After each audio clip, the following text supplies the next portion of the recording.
이렇게 하면 기초대사량이 안 낮아집니다. 오히려 지방이 더 잘 타니까 기초대사량이 높아지겠죠. 그래서 탄수화물을 줄이고 영양제는 이런 것들을 먹으면 결국에는 기초대사량이 더 높아져서 살이 안 찌는 체질이 될 수 있습니다. 저는 10,000명 이상의 다이어트 커뮤니티를 운영하고 있고요. 운동 강사들 대상으로 다이어트 강의를 하고 있습니다. 또한 다이어트 식단 브랜드 틴키토와 무설탕 한식 브랜드 제로밥상을 운영하고 있습니다. 다이어트가 어렵다고요? 제가 평생 날씬한 몸으로 살게 해드리겠습니다.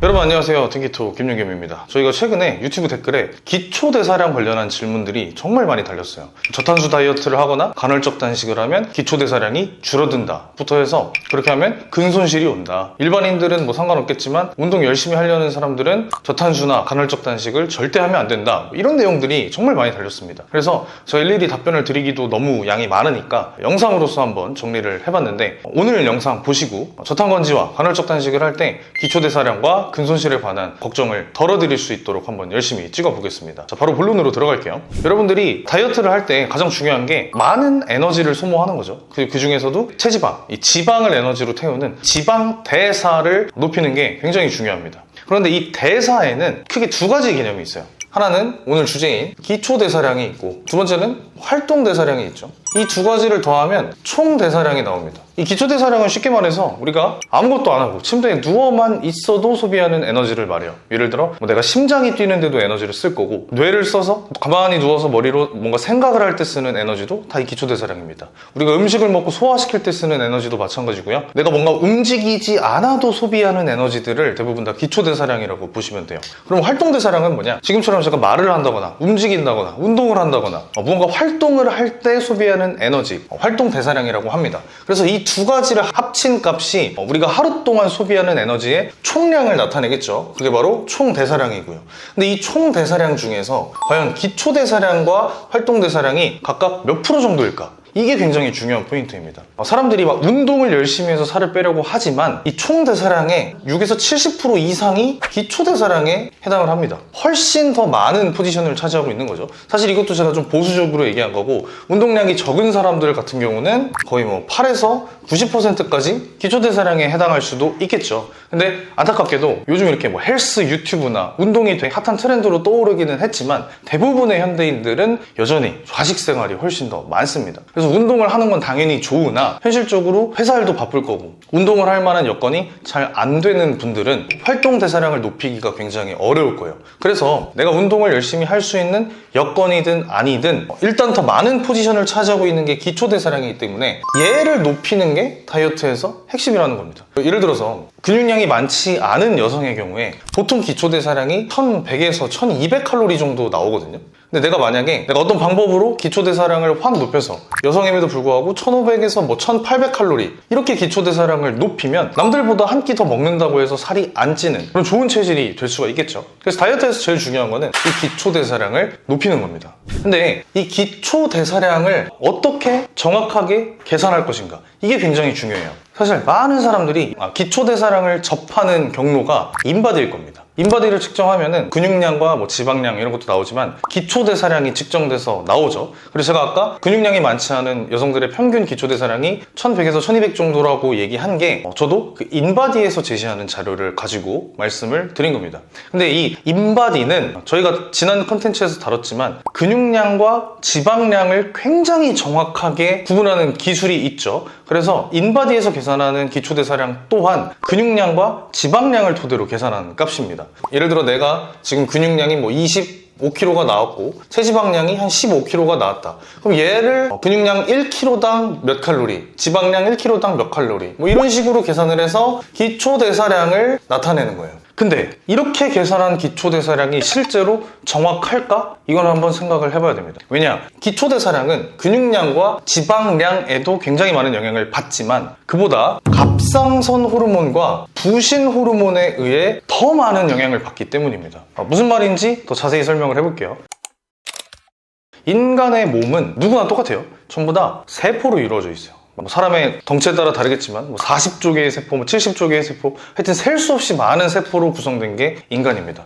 이게 세포예요. 그 모든 세포 안에는 이렇게 가운데 핵이 있고요. 이 핵과 세포 막 사이에 에너지를 만드는 미토콘드리아라는 소기관이 들어있습니다. 뭐 그 말고도 다른 기관들도 많지만 미토콘드리아가 세포 하나당 굉장히 많은 숫자가 들어있어요. 그리고 우리 몸에서 에너지를 만들 수 있는 유일한 기관이 바로 이 미토콘드리아입니다. 이 미토콘드리아가 탄수화물을 먹고 만들어내는 포도당, 혈당이죠. 지방을 먹었을 때 에너지로 사용하기 좋은 상태로 변환이 된 지방산, 얘네들을 가지고 미토콘드리아가 에너지를 만드는데, 이 만드는 과정이 원활할수록, 다시 말해서 미토콘드리아의 성능이 좋을수록 우리 몸이 더 많은 에너지를 만들 수 있겠죠. 그 말은 즉슨 더 많은 에너지를 만든다는 것은 기초대사량이 높다는 뜻입니다. 자, 그러면은 이렇게 세포에서 미토콘드리아가 더 많은 에너지를 만들 수 있게 만드는 그런 호르몬이 뭘까요? 바로 갑상선 호르몬입니다. 사실 갑상선 호르몬은 종류가 되게 여러 가지가 있어요. TSH, 뭐 T4, T3 이런 것들이 있는데 조금 더 뒤에서 다루기로 하고, 이 갑상선 호르몬이 하는 역할이 세포에다 신호를 보내서 전신의 세포가 더 많은 에너지를 만들게 하고 더 많은 열을 만들게 하는 게 바로 이 갑상선 호르몬의 역할입니다. 그래서 기초대사량에 가장 직접적이고 많은 영향을 끼치는 게 바로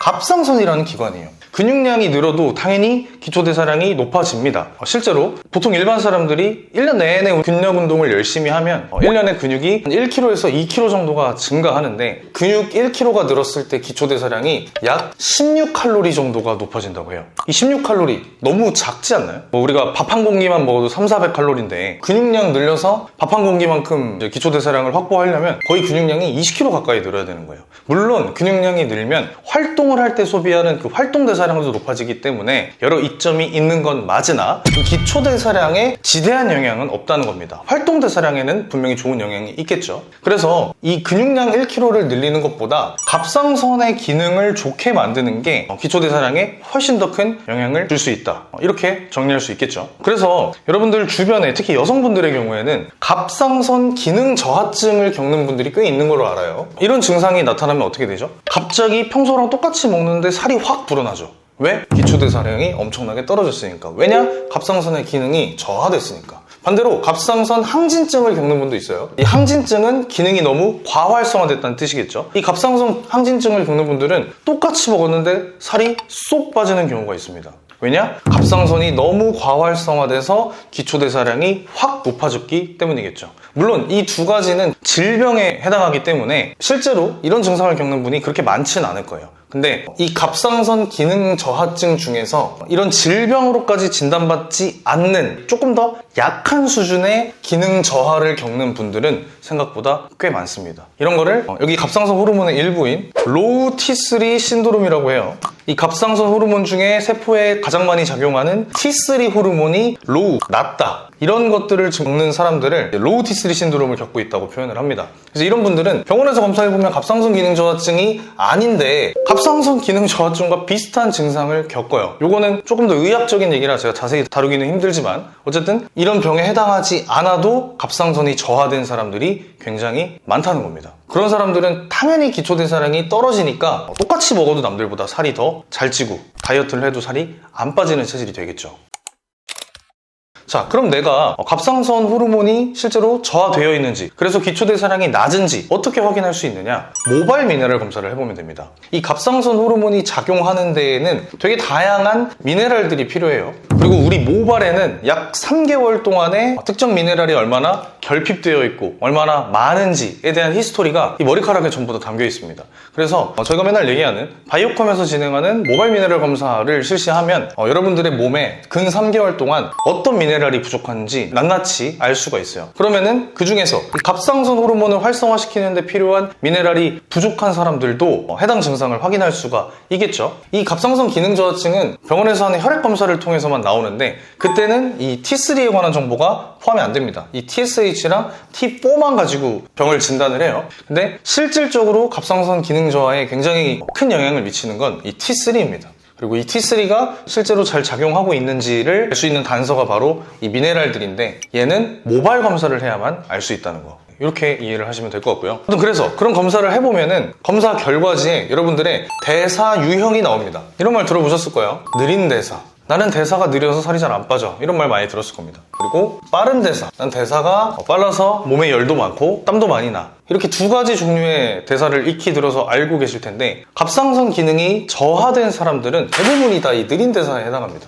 이 느린 대사기 때문에 당연히 대사가 느리고 대사량 또한 적을 수밖에 없겠죠. 그래서 검사를 해봤을 때 내가 이 느린 대사에 해당한다. 만약 그렇다면 여러분들이 인바디에서 측정되어 나오는 기초 대사량보다 실제 기초 대사량이 더 낮을 확률이 높습니다. 왜냐? 인바디에서는 근육량만 가지고 기초 대사량 계산하는데 미네랄 검사에서는 실제로 기초 대사량에 지대한 영향을 끼치는 갑상선의 상태를 알 수 있기 때문에 얘가 느린 대사라면 실제 갑상선의 기능도 저하될 거고, 그럼 인바디에서 나오는 기초 대사량보다 더 실제로는 더 낮을 수 있다는 거죠. 근데 그렇다고 해서 이 빠른 대사가 살이 안 찌는 것도 아니에요. 이 빠른 대사도 다이어트를 하기 굉장히 불리합니다. 왜냐? 살이 빠진다는 거는 체지방을 분해해서 이 분해된 지방산을 세포에 있는 미토콘드리아가 에너지로 태워서 없애는 건데, 이 과정에 수많은 미네랄들이 필요합니다. 근데 이 빠른 대사는 대사가 너무 빨라서 지방산이 타는데 필요한 미네랄들을 너무 일찍 소비를 해버려요. 그래서 막상 살을 더 태워야 될 때 그 미네랄이 부족해서 지방을 못 태우는 경우가 많습니다. 그래서 이 빠른 대사도 결국에는 다이어트에 불리해요. 그럼 뭐가 좋은 거냐? 이 둘 사이에 모든 미네랄들이 적정한 균형을 이루고 있는 균형 대사가 가장 이상적입니다. 느린 대사인 사람들은 갑상선 기능을 회복시켜서 균형 대사로 가야 되고, 빠른 대사인 분들은 대사를 좀 캄다운 시켜서 균형 대사로 돌아가는 거, 이게 제일 이상적이라고 할 수 있어요. 근데 이런 기초 대사량과 대사 속도에 영향을 미치는 거는 갑상선 호르몬만 있는 게 아니에요. 우리가 스트레스를 받거나 수면 부족이거나 혹은 카페인을 과다하게 섭취했을 때 나오는 호르몬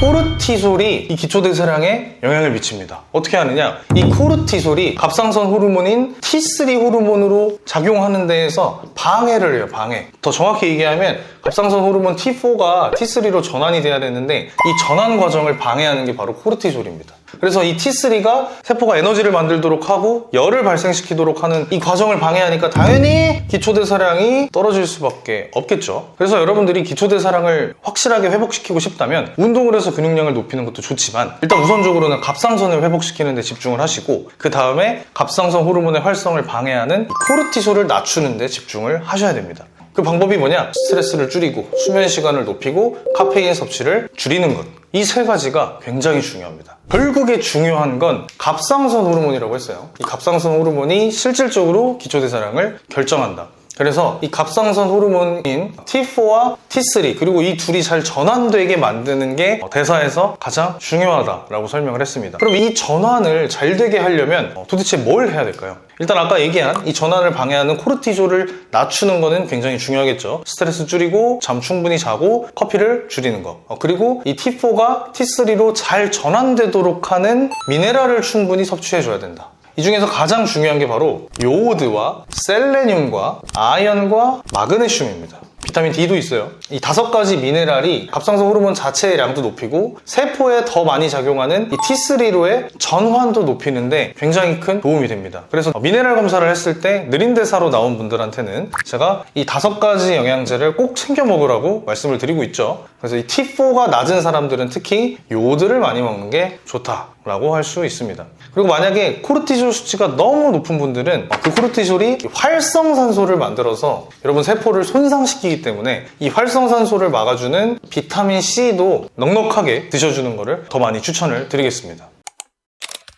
자, 여기까지 이제 기초대사량에 관해서 한번 제대로 정의해보는 시간을 가졌는데요. 지금부터는 저탄수 다이어트를 한다거나 간헐적 단식을 할 때 기초대사량이 떨어지지 않는 우려에 대해서 한번 답변을 드려보도록 하겠습니다. 일단 다이어트를 할 때 기초대사량이 떨어질 수는 있어요. 언제? 우리가 말하는 전통적인 다이어트 방식이죠. 저칼로리 다이어트를 장기간 지속할 때는 무조건 기초대사량이 떨어질 수밖에 없습니다. 이게 왜 그러느냐? 저칼로리 다이어트로 살이 빠지는 원리는 내가 소비하는 에너지가 섭취하는 에너지보다 더 클 때 이 차이분 만큼 그만큼 살이 빠지는 원리를 이용하기 때문이에요. 이게 무슨 말이냐? 예를 들어서 내가 하루 동안 섭취하는 에너지의 양이 1500칼로리 정도가 된다고 해봅시다. 근데 여기서 내가 하루에 기초대사량과 움직이는 운동을 하는 활동대사량을 포함해서 2000칼로리 정도를 섭취한다고 해볼게요. 그럼 여기서 차이가 500칼로리가 되겠죠? 그러면 이 500칼로리만큼 감량이 되는 원리를 이용하는 겁니다. 근데 이렇게 해서 살이 쭉쭉 빠지면 좋긴 하겠지만 시간이 지나면 우리는 1500칼로리를 섭취하는 데에 상태에 우리 몸이 적응을 하게 돼버립니다. 이렇게 칼로리를 낮춰서 진행하는 방식을 오랫동안 하면 내가 똑같이 1500칼로리를 먹어도 우리 몸은 애초에 소비하는 양을 1500칼로리 정도로 맞춰버려요. 그러니까 내가 똑같이 운동을 해도 예전에는 2000칼로리 정도를 소비할 수 있었는데 이런 다이어트가 오래 지속돼 버리면 1500칼로리밖에 소비를 못하게 된다는 겁니다. 이거 왜 그럴까요? 당연히 우리 몸이 줄어든 식사량에 맞춰서 기초 대사량도 줄이고 활동 대사량도 줄여버렸기 때문입니다. 내가 몸을 움직이는 양을 줄였다는 게 아니라 똑같이 움직여도 소비되는 에너지를 줄인다는 뜻이에요.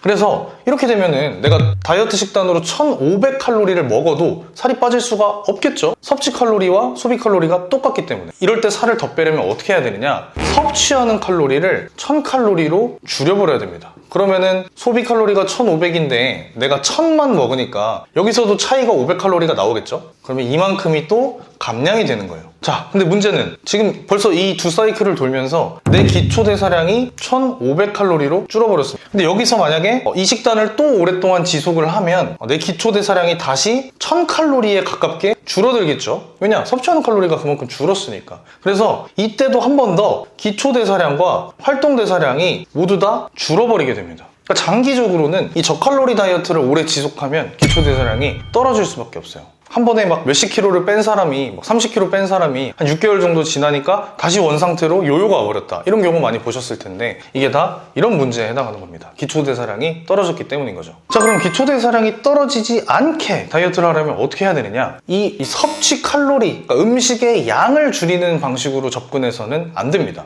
그럼 어떻게 해야 되느냐? 음식의 양을 줄이는 게 아니라 체지방이 잘 탈 수 있는 환경을 만들어주는 게 중요해요. 저희 채널에서 너무 자주 얘기했었죠. 탄수화물을 섭취하면은 혈당이 오르고, 이렇게 혈당이 높아지면 인슐린이라는 호르몬이 나와서 체지방으로 합성을 한다. 근데 여기서 중요한 게 인슐린이 하는 역할이 체지방 합성도 있지만 체지방 분해를 억제하는 것도 있어요. 그래서 탄수화물을 많이 섭취하는 동안에는 살도 잘 찌고 살이 안 빠지는 상태가 됩니다. 그럼 우리는 이거를 반대로 이용하면 돼요. 탄수화물을 줄이거나 혹은 음식 자체를 많이 섭취하지 않는 간헐적 단식, 즉 공복을 오래 유지하면 혈당은 줄어들 거고 인슐린도 줄어들겠죠. 인슐린이 줄어들면 체지방 합성도 줄어들 거고 반대로 체지방 분해는 늘어나는 상태가 되는 겁니다. 체지방 분해가 되면 어떻게 되느냐? 살이 빠지기 좋은 상태, 즉 여러분들의 뱃살을 에너지로 쓰기 좋은 상태가 세팅이 되겠죠. 그래서 저희가 예전에 칼로리를 너무 많이 신경 쓰지 말라고 한 게 바로 여기 있는 겁니다. 이 칼로리라는 숫자로 모든 걸 계산을 하게 되면 결국에는 음식 양을 줄이는 걸로 규결이 될 수밖에 없어요. 그럼 장기적으로 당연히 기초대사량이 줄어들게 되겠죠. 그래서 이 칼로리를 신경 쓰지 말고 탄수화물의 섭취량을 줄이고 하루에 3끼 먹던 걸 2끼로 줄여서 이 공복 시간을 늘려가지고 인슐린을 떨어뜨려라. 그러면 체지방 합성도 줄어들고 살이 안 찐다는 뜻이죠. 체지방 분해가 늘어나서 살이 잘 빠지는 상태로 세팅이 된다. 그러면은 음식의 양을 많이 줄이지 않고도 살이 잘 빠질 수 있다. 이게 제가 제안드린 저탄건지 그리고 키토제닉 다이어트의 원리입니다. 근데 지금 댓글로 달린 내용은 이렇게 했을 때 기초대사량이 떨어진다는 내용이었죠. 그래서 여기에 대해서 또 저희 의견을 한번 전달 드려볼 건데요. 이 기초대사량 저하에는 몇 가지 이유가 있습니다. 내 몸에 필요한 에너지보다 내가 사용할 수 있는 에너지가 더 적은 상태, 이 상태가 오래 지속되면 기초대사량이 떨어질 수밖에 없어요. 아니, 당연하죠. 우리 몸은 필요한 에너지보다 훨씬 더 적게 조달이 되면 당연히 내가 사용하는 양을 줄여서 이걸 맞출 수밖에 없습니다. 무슨 말이냐? 여러분이 월급을 원래 300만 원 받았다고 생각을 해볼게요. 그래서 뭐 저축도 하고 소비도 하고 여러 가지로 경제활동을 했겠죠. 근데 어느 날 갑자기 얘가 200만 원이 된 거예요. 이렇게 되면은 당연한 얘기지만 예전에 300만 원 벌 때보다 소비를 줄일 수밖에 없어요. 허리띠를 졸라 매야죠. 부족해지니까. 우리 몸도 똑같은 거예요. 300만 원에 해당하는 음식을 섭취하다가 갑자기 음식 섭취량을 200만 원 정도로 줄여버리면은 이에 따라서 소비하는 에너지도 감소될 수밖에 없다. 근데 만약에 여기서 여러분들이 월급이 200만 원으로 줄기는 했는데 적금이 엄청 많았고 이 적금을 해지를 했어요. 적금을 해지하면 내가 매달 100만 원씩 이 적금에서 꺼내서 쓸 수 있으니까 굳이 소비를 줄일 필요가 있을까요? 아니요. 생활 수준을 그대로 유지할 수 있습니다. 적금이 넉넉하니까요. 그리고 이 적금을 해지할 수 있으니까요. 보통 은행에서는 만기까지 적금을 해지를 못하게 하죠. 근데 내가 해지할 수 있으면 그 적금에서 100만 원씩 꺼내서 매달 사용할 수가 있는 겁니다. 생활 수준이 낮아질 필요가 없겠죠. 그래서 결국에 이 다이어트에서 기초대사량이 떨어지지 않기 위해서 중요한 건 이 적금을 해지하는 겁니다. 적금에서 돈을 꺼내 쓰기 좋은 상태를 만드는 거. 이걸 우리 몸에 비유하면 어떻게 되죠? 체지방 분해를 활성화시키는 거. 실제로 이 체지방은 인간이 음식 섭취를 못하는 그 만약의 상태를 대비해서 저장해둔 에너지원입니다. 적금이랑 완전히 같은 역할이죠. 적금에서 돈을 잘 꺼냈을 수 있는, 체지방에서 에너지를 잘 꺼냈을 수 있는 이 상태를 유지하면 굳이 기초대사량이 떨어질 필요가 없다는 거예요. 우리가 경제적으로 소비를 줄일 필요가 없는 것처럼. 그러면 이 체지방 분해를 활성화하는 방법이 뭐냐? 당연히 인슐린을 낮추는, 탄수화물 섭취를 줄이고 어떤 음식도 먹지 않는 공복 상태를 유지해서 인슐린을 더 많이 낮춰버리는 상태. 이렇게 하면 체지방 분해가 활성화가 되겠죠. 그래서 저탄수 다이어트와 간헐적 단식을 하면 오히려 기초대사량이 떨어질 이유가 없습니다. 내가 지금 체지방에서 에너지를 몸에다가 충분히 공급을 하기 때문에 굳이 소비하는 에너지를 줄일 필요가 없는 거예요. 여기 적금이 빵빵하게 차 있으니까. 그래서 다이어트에서 기초대사량이 안 떨어지는 핵심은 이 체지방 분해를 활성화시키는 겁니다. 근손실도 마찬가지예요. 여러분이 음식으로 섭취하는 에너지가 줄어들면 우리 몸도 거기에 맞춰서 소비하는 에너지를 줄인다고 했죠. 근데 이때 적금을 해지해서 체지방 분해가 활성화돼서 에너지를 충분히 조달할 수 있으면 기초대사량이 떨어질 필요가 없다 그랬어요. 근데 근육이 빠지는 이유도 똑같습니다. 내가 적금이 없으니까 소비하는 에너지도 줄이고 더 부족한 에너지를 근육을 분해해서 조달을 하게 돼요. 이게 바로 여러분이 항상 걱정하는 근손실이죠. 근데 이 경우에도 마찬가지로 체지방 분해를 열심히 활성화를 해두면은 굳이 근육을 분해할 필요가 없는 거예요. 이 체지방에서 에너지가 잘 공급이 되니까. 이런 상태를 우리는 지방 대사가 활성화된 상태라고 하죠. 다이어트 핵심은 결국 이 지방 대사를 잘하는 겁니다. 얘가 잘 되면 기초대사량도 안 떨어지고 굳이 근육을 분해해서 에너지를 조달할 필요도 없기 때문에 근손실도 안 온다. 그리고 여기서 하나 더 말씀드리면 이렇게 체지방에서 에너지를 잘 꺼내 쓰는 이 대사량도 우리가 걱정하는 이 기초대사량에 포함이 되겠죠. 그래서 지방대사가 활성화가 되면 기초대사량은 자연히 높아집니다. 지방대사를 활성화하는 건 저탄수와 간헐적 단식이라고 설명했었죠. 그래서 이 두 가지 방법이 기초대사량을 오히려 높이면 높였지 절대 낮추는 방법이 아니라는 겁니다. 근데 간혹 이런 질문을 하는 분도 있어요. 저탄수 다이어트를 하거나 간헐적 단식을 했더니 인바디에서 근육량이 줄었더라, 근손실이 왔더라. 이 부분도 한 번 더 설명을 드릴게요. 제가 정말 많이 영상에서 다뤘었는데 다시 한번 설명을 드리겠습니다. 인바디는 몸에 있는 전류를 써서 근육량을 측정을 하죠. 근데 이때 정확히 얘기하면 근육량을 측정하는 게 아닙니다. 정확히는 이 근육 안에 있는 수분을 측정하는 거예요. 수분. 왜냐? 이 근육 안에는 다 혈액으로 가득 차 있죠. 근데 지방은 그렇지 않습니다. 지방은 그냥 고체예요, 고체. 그래서 이 둘의 물질이 다르기 때문에 이걸 가지고 근육과 지방을 구별해내는 게 바로 인바디의 기술입니다. 그렇다는 거는 만약에 이 근육 안에 수분, 즉 혈액의 양이 많은 상태면은 근육량이 높다고 평가를 할 것이고, 반대로 이 근육란의 수분, 즉 혈액이 부족한 상태가 되면 줄어들었다고 평가를 하겠죠. 근데 우리가 간헐적 단식과 저탄수를 하면은 이 근육 안에 저장된 글리코겐이라는 에너지원이 고갈이 됩니다. 왜냐? 이 글리코겐은 이 체지방을 분해할 때 같이 분해되는 물질이에요. 마찬가지로 예비 에너지원이기 때문에. 그래서 간헐적 단식과 저탄수 다이어트를 해서 이 글리코겐이 분해되고 얘를 에너지로 사용을 하게 되면 근육 안에 있는 이 수분도 함께 줄어들게 됩니다. 왜냐? 이 글리코겐은 이 분자 하나당 수분 분자 3개에서 4개가 함께 저장되기 때문이에요. 그래서 글리코겐이 분해되면 같이 저장되어 있던 수분도 같이 빠져버립니다. 그럼 당연히 간헐적 단식하고 저탄수 다이어트 하면 근육 내의 수분도 줄어들게 되겠죠. 그럼 인바디는 이 근육 내에 있는 수분과 혈액으로 근육량을 평가하는데 얘네가 줄어들었으니 당연히 근육량이 저하됐다고 나타낼 수밖에 없는 겁니다. 근데 실제로 이게 지금 근육이 줄은 건가요? 그렇지 않죠. 근육 안에 있는 글리코겐과 수분의 양만 줄었습니다. 그 껍데기를 구성하고 있는 근육은 전혀 줄어들지 않았어요. 그래서 간헐적 단식과 저탄수 다이어트로 다이어트를 다 한 다음에 다시 일반식을 한 끼 먹으면 근육량이 높아진 걸로 나와요. 그럼 이게 실제로 근육량이 높아진 걸까요? 그렇지 않죠. 일반식 안에 있는 탄수화물 그리고 혈당이 글리코겐으로 저장되면서 일시적으로 근육 내에 수분과 글리코겐이 가득 찬 상태가 된 겁니다. 이걸 가지고 인바디가 근육량이 높아졌다고 평가를 하는 거고요. 근데 이게 인바디의 기술력이 부족한 게 아니에요. 오히려 인바디의 기술력이 굉장히 좋기 때문에 근육 내에 있는 수분의 변화를 아주 세밀하게 잡아내는 겁니다. 근데 우리는 이 원리를 알고 근손실이 왔구나라고 걱정하는 게 아니라 지금 근육 내에 글리코겐과 수분이 소모됐구나 라고 판단을 하시는 게 여러분들이 다이어트 하면서 스트레스를 안 받을 수 있는 노하우란 거예요. 이 원리를 알고 있으면은 일시적인 근육량 변화에 일희일비할 필요가 없어진다는 겁니다. 자, 아무튼 정리를 하자면은 기초대사량에서 가장 중요한 건 근육량보다는 갑상선이다. 갑상선 호르몬을 저하시키는 게 바로 코르티졸이니 스트레스와 수면, 카페인 관리를 잘 해야 된다. 그리고 저칼로리 다이어트를 하면은 필연적으로 기초대사량 저하와 근손실이 오기 때문에 체지방을 잘 태울 수 있는 환경을 세팅해서 그 두 가지를 방지하는 게 중요하다. 그러려면 저탄수 식단과 간헐적 단식을 함께 병행해야 된다. 이렇게 정리할 수 있을 것 같습니다. 자, 오늘 영상은 여기까지고요. 저는 다음 시간에 더 알찬 영상으로 다시 찾아뵙겠습니다. 감사합니다.